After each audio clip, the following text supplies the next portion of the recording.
Once upon a time, in a land not far away, there was a group of Metis living in what is now our Canadian modern-day prairies.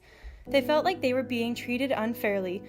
Much of the buffalo of their area had begun to be hunted for European settlers' gain, which was a huge issue for the Metis because buffalo was the main food source and a main source of income for them. These European people of the area began to offer treaties which promised food, money, reserves, and help with farming in exchange for the Europeans to have most of the land. However, they were not fulfilling their end of this deal. The Metis continued to starve and had no supplies, while Fort Carleton, one of the RCMP-run forts, was continually pumped with provincial government goods. The Metis, led by Louis Riel, decided to take military and straightforward action towards the issue.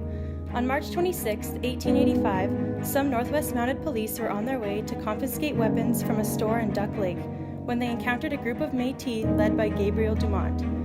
The Northwest Mounted Police quickly retreated when a shot was fired, only for Superintendent Leif Crozier to gather 52 Northwest Mounted Police and 43 civilians and marched back towards Duck Lake.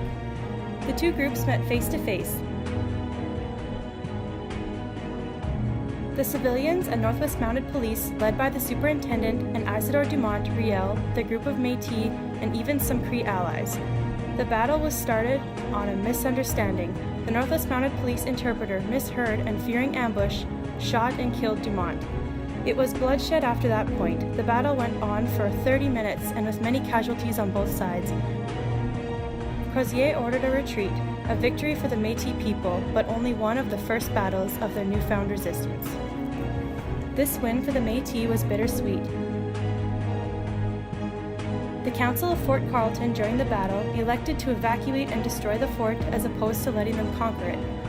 Riel had initially hoped to capture Crozier and some of his men to give him and Northwest Resistance leverage against the government, but he was unable to execute this strategy. The battle hurt the government more than anyone else. Over 12 of the Northwest Mounted Police were killed and 11 injured in the battle, with the Metis only losing 5 warriors. The battle struck fear into many government officials, and their other forts sat in dread and anxiety for a large amount of time. Overall, the Battle of Duck Lake, while perhaps small scale, was a large victory for the Metis people in their first fight for proper opportunity, and helped aid their knowledge and installed greater fear in the government of escalating uprising.